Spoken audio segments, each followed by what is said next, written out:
KLING 3.0 has just dropped, and here's everything that you need to know. Main things now that you can generate up to 15-second AI videos now, from text to video, image to video, different aspect ratios, and you can also do everything at 720p but also at 1080p, and you can also generate multiple options at once. The key features of what has been released with 3.0 is multi-shot, and there's 2 different ways that you can do it.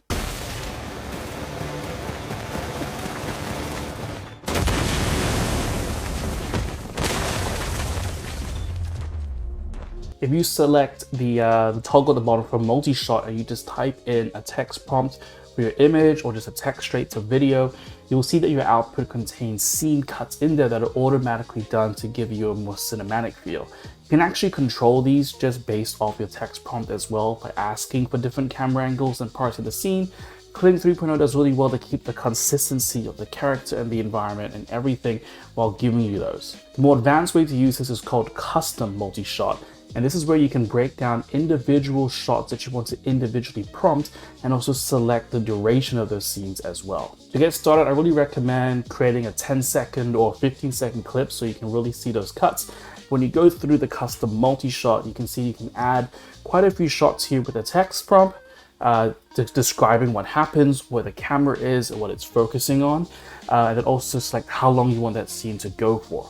It's really important to know that if you're having a dialogue scene, you want to give it enough time in the duration. So think to increase the amount of seconds if it's a lot of dialogue, or if it's a really big camera motion, increase the time for that. And for those smaller shots and those smaller scene cuts, reduce that down to a few seconds. I am gonna end this right now! Then do it, Emma. Do it! I can be here. Or here. So KLING Omni also has been updated to 3.0. Omni was released a little while ago, and it was based on images but also video modification. And one of the cool features that come with that, which is also character references or elements. You can create characters now from a single image or from a video of the character, and you can also generate different angles of that person to add to that reference as well, to give KLING 3.0 a lot more context as to the character you are using in your scenes. Any character or element or product that you add can be put directly into your prompt with Omni. If you go with the @ symbol, you can see the ones that you have available.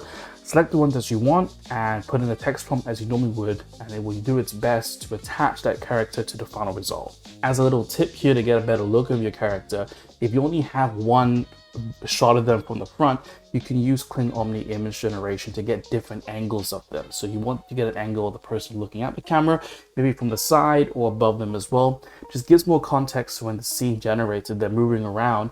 The KLING 3.0 knows what they look like from different sides. And adding characters, this also works with custom multi-shot as well.